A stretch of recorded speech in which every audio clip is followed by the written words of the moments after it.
I'm Dr. L.K. Jha. I'm a senior consultant nephrologist at Max Super Speciality Hospital, Vaishali and Patparganj. Nephrology is a subject dealing with the kidney diseases.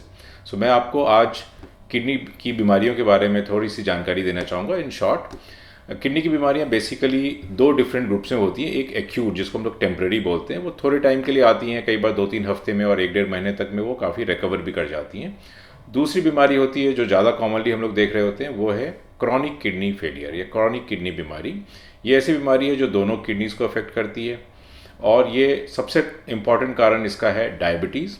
कुछ लोगों में because of blood pressure भी ये चीज़ आती है और कुछ लोगों में स्टोन डिजीज़ या बहुत सारी दर्द की और वेरियस अदर एंटीबायोटिक्स वगैरह लेने की वजह से किडनी पे जो डैमेजेस आती हैं वो दोनों किडनी को अफेक्ट करती हैं और धीरे धीरे धीरे समय के साथ हमारी दोनों किडनी डैमेज हो सकती हैं पूरी तरह, जिसको किडनी फेलियर भी बोलते हैं. जब किडनी फेलियर एक बार हो जाती है उस समय हमारे पास इलाज, एक तो शुरू में जब आप डॉक्टर के पास जाते हैं वो आपको वेरियस टिप्स दे सकते हैं जिसमें प्रिवेंशन, आगे इस बीमारी को हम कैसे आगे बढ़ने से रोक सकें.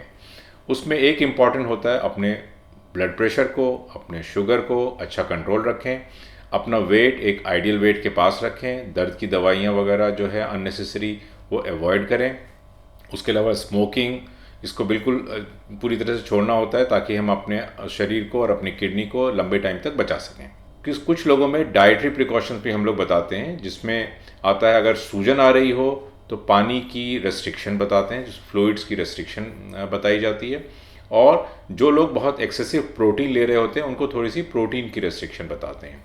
इसके अलावा फलों में जो जूस वाले या खट्टे फल हैं जैसे मौसमी है, अंगूर है या केला भी है, इन सबको अवॉइड करने के लिए बताते हैं, सो दैट इससे हमारे शरीर के जो वेरियस केमिकल्स हैं वो एक लिमिट में रहें, बजाय कि काफ़ी ज़्यादा तेज़ी से बढ़ गए. इसके बावजूद कुछ मरीज़ों में सारी प्रिकॉशंस लेने के बाद भी हमारी किडनीज डैमेज की तरफ बढ़ती हैं.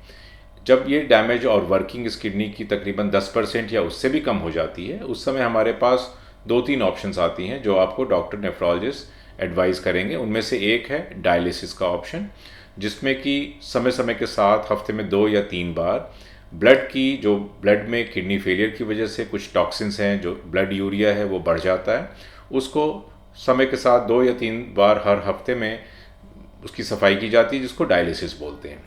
ये डायलिसिस 2 तरीके का होता है, जिसमें एक तो आप हॉस्पिटल आते हैं हर हफ्ते में 2 या 3 बार, और एक होता है जो आप घर पे डायलिसिस कर सकते हैं अपने अपने सराउंडिंग्स में.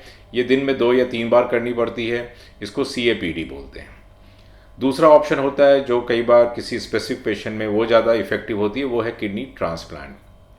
इसमें परिवार के ही या जानकार के किसी सदस्य की 2 में से 1 किडनी जो वॉलंटरीली अपनी देते हैं किडनी, वो मरीज़ में लगा दी जाती हैं और उसके बाद उसकी किडनी सही ढंग से काम करती है, जिसकी वजह से वो एक स्वस्थ जीवन बिता सकता है आगे समय में.